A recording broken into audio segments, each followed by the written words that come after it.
आपके पास कुछ भी नहीं है, आप कुछ भी नहीं खोते हैं।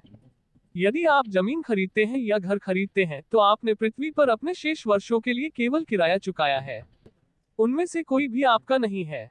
यदि आप एक कार खरीदते हैं तो आपने अपने परिवहन के लिए केवल उस अवधि के लिए भुगतान किया है जब तक कार चलेगी या जितनी अवधि तक आप रहेंगे। यदि आप जीवन साथी से विवाह करते हैं तो आपको केवल तब तक साथ मिलता है जब तक परिस्थितियां या मृत्यु आपको अलग नहीं कर देती। कोई भी दूसरे का मालिक नहीं है। यदि आपके बच्चे हैं तो आपने केवल मृत्यु आने तक जीवन की निरंतरता की मांग पूरी की है। आप उनके स्थायी रूप में स्वामी नहीं है।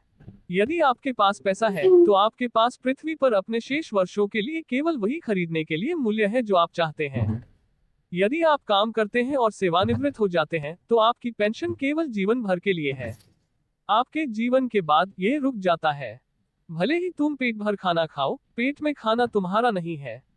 आपको इसे वापस धरती पर लाना होगा। जिस शरीर को आप इतना अधिक महत्व देते हैं वह आपका नहीं है। अंत में धरती निश्चित रूप से अपने हिस्से वापस ले लेगी।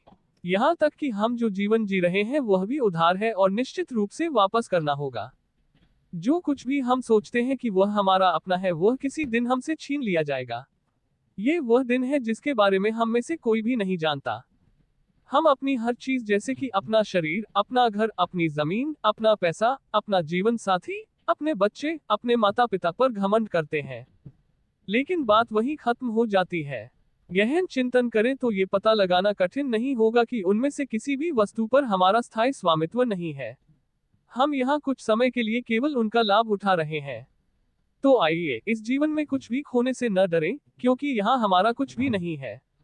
जब भी आपको लगे कि आपने कुछ खो दिया है तो कभी भी अपना दिमाग या अपना संयम या अपने मूल्य या अपने जीवन का चैतन्य न खोए, क्योंकि कुछ भी वास्तव में आपका कभी नहीं था।